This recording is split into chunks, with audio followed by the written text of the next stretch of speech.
Olá, queridos estudantes do Liceu.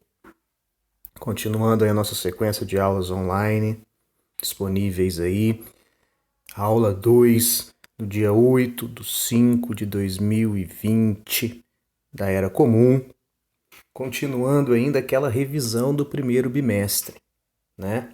Então, a aula 1 e a aula 2 é revisão do primeiro bimestre sobre algumas civilizações que nós estudamos.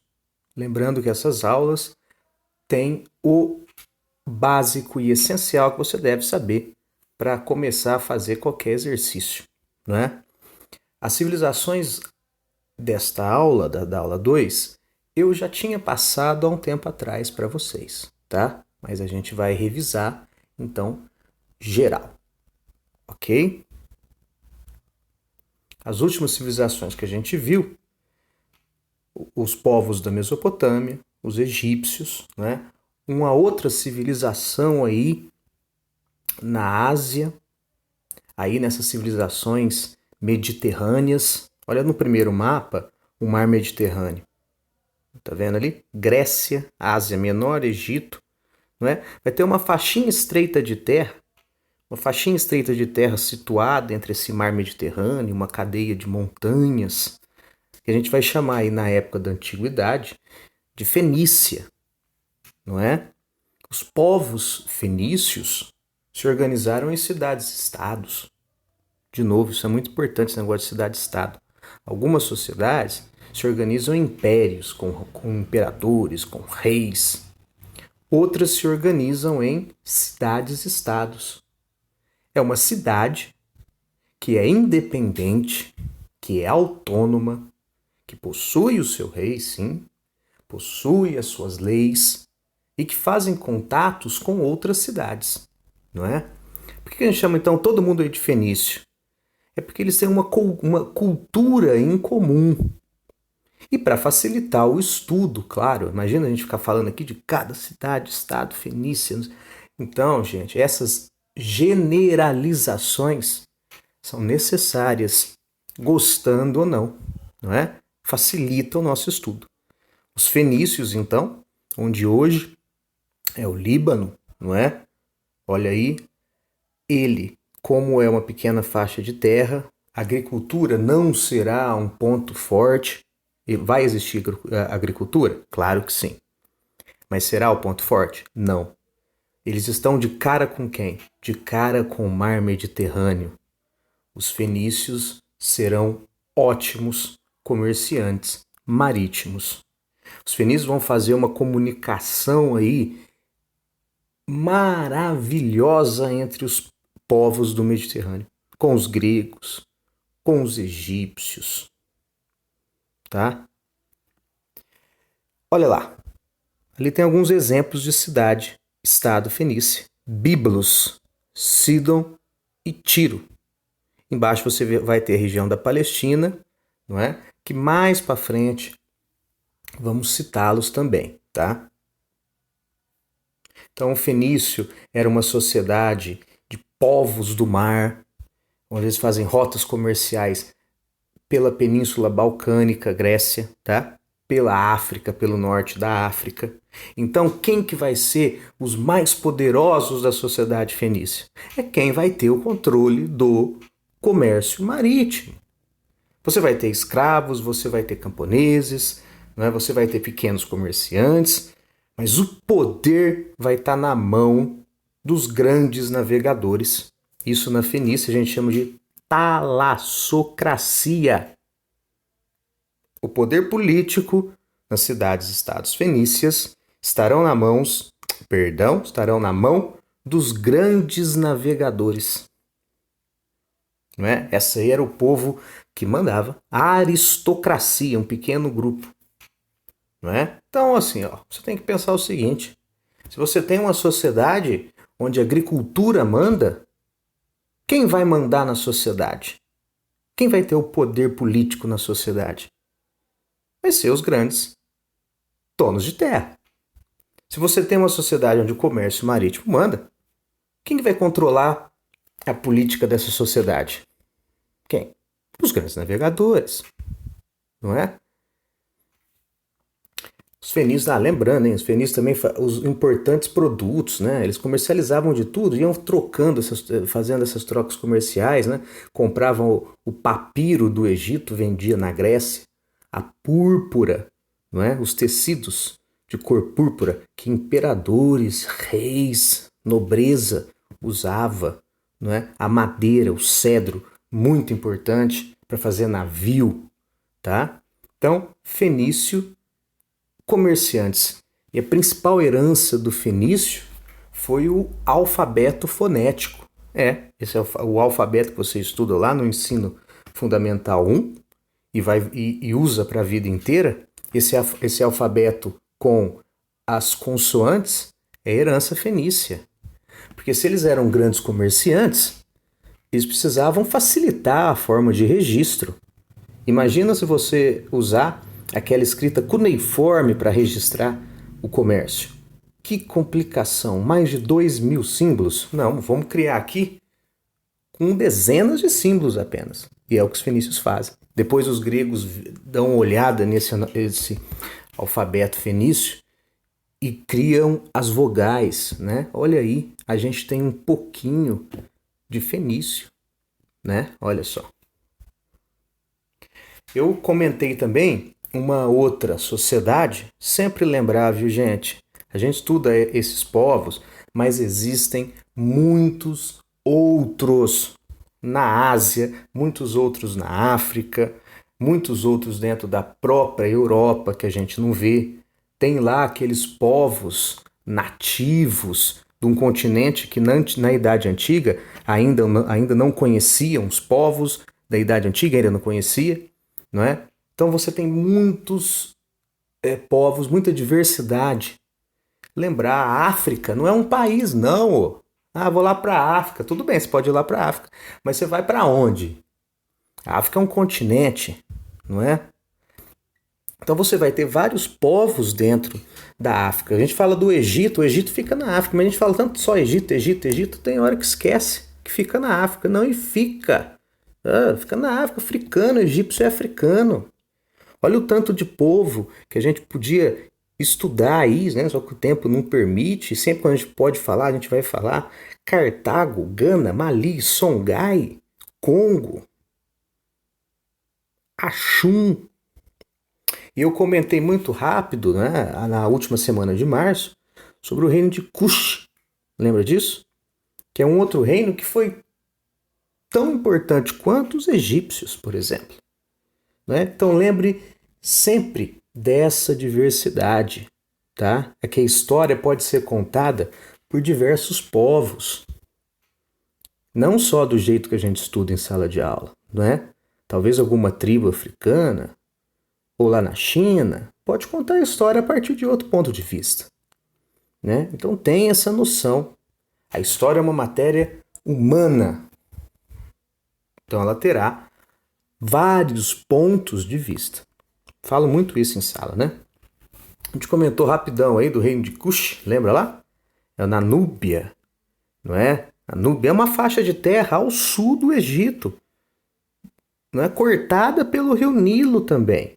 Então vai ser uma cultura agrícola. Você vai ter muitas trocas comerciais, muitas trocas culturais e muitas trocas políticas entre esse reino de Kush e o Império Egípcio. Você vai ter Faraó dominando o reino de Kush, reis do reino de Kush dominando o Egito, tá? Você vai ter série de anos aí, de eras em que os povos do reino de Kush vai pagar altos impostos ao Egito.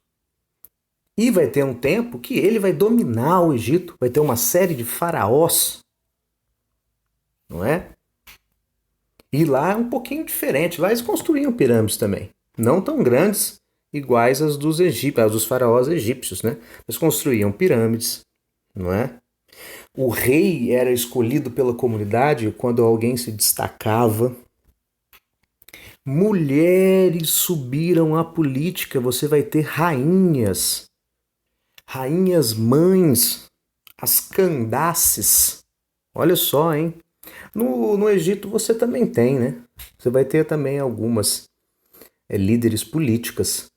Aqui no Reino de Kush, você tem até nome, tá? Essa participação feminina, tá certo? E quando o Reino de Kush dominou os egípcios, você teve o que a historiografia chama de faraós negros, quando eles dominaram os egípcios. Lembrando, politeístas, agrícolas, tá? Técnicas de agricultura criadas por eles, beleza? Então por que eu falo um pouquinho dessa civilização? É para a gente ter noção que existem outros povos em outros lugares e outros povos fazendo sua história em outros lugares. Isso é o mais importante, né? Não focar em um só, numa visão só, e sim que existem outros. E outros tão ricos culturalmente, né? Então é um exemplo aí, o reino de Kush, na África. Aqui não vai ter na apostila do primeiro bimestre, tá certo?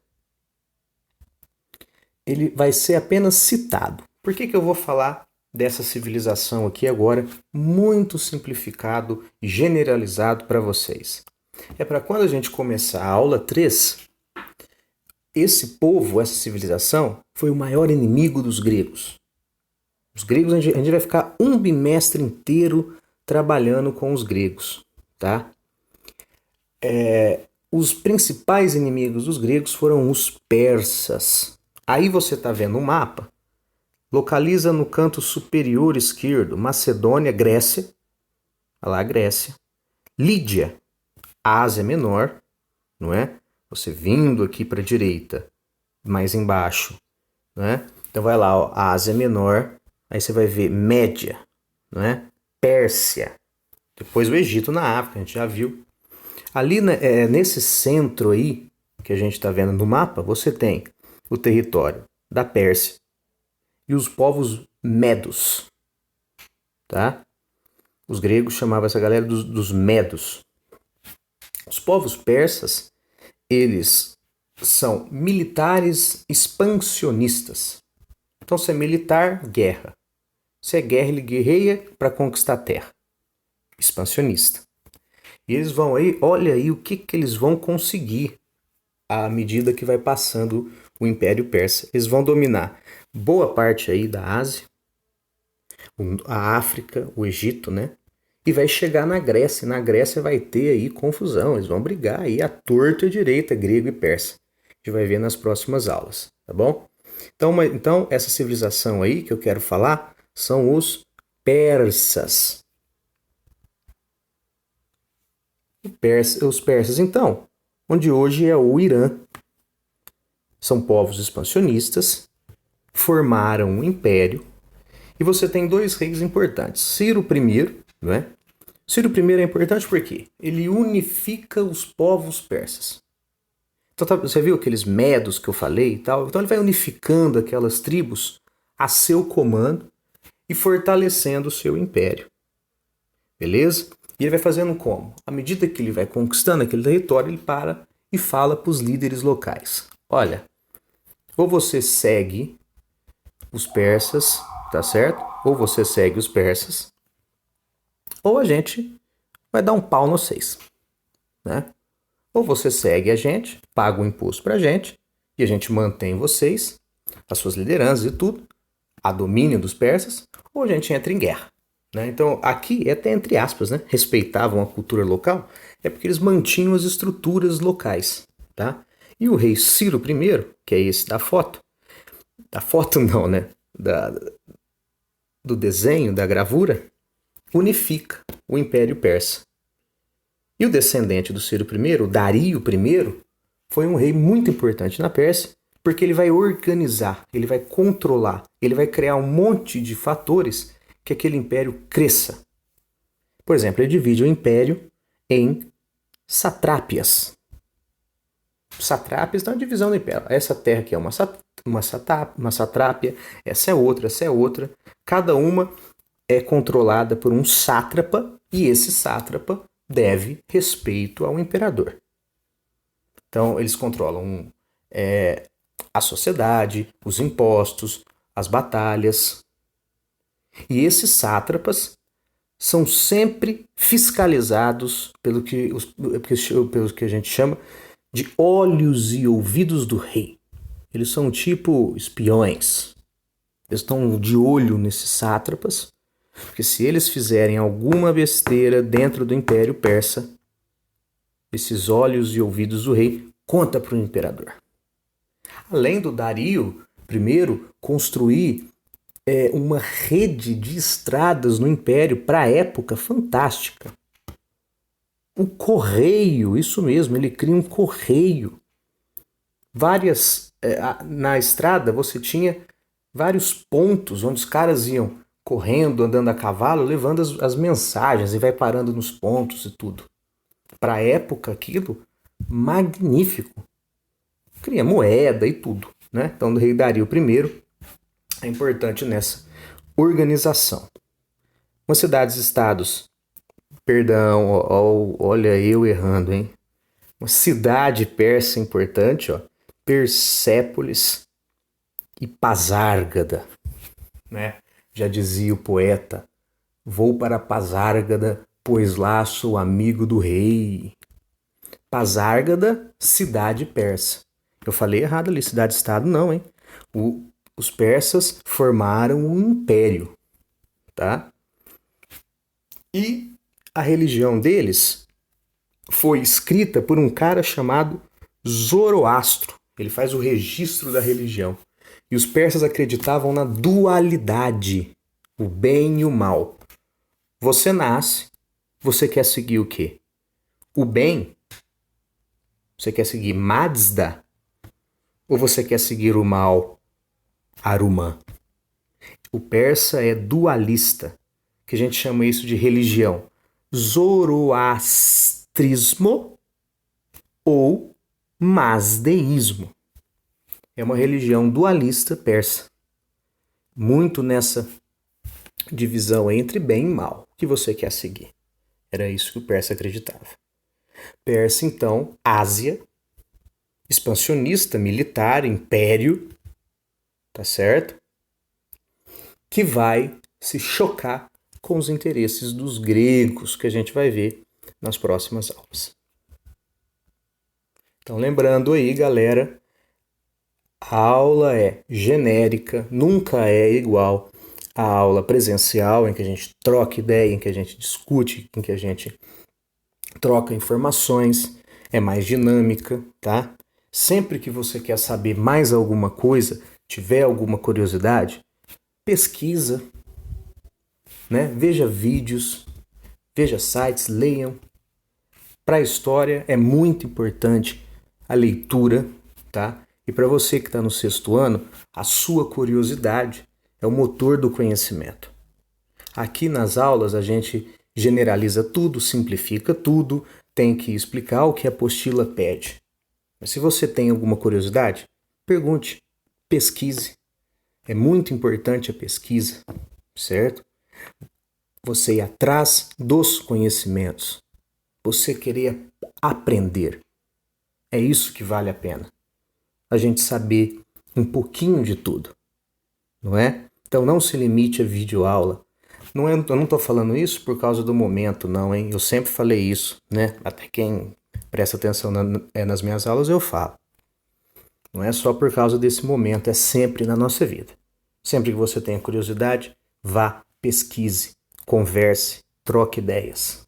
Isso é muito importante para a construção do conhecimento e da educação. Fica aí o meu recado. Terminamos assim a aula 2, ok? Muito obrigado.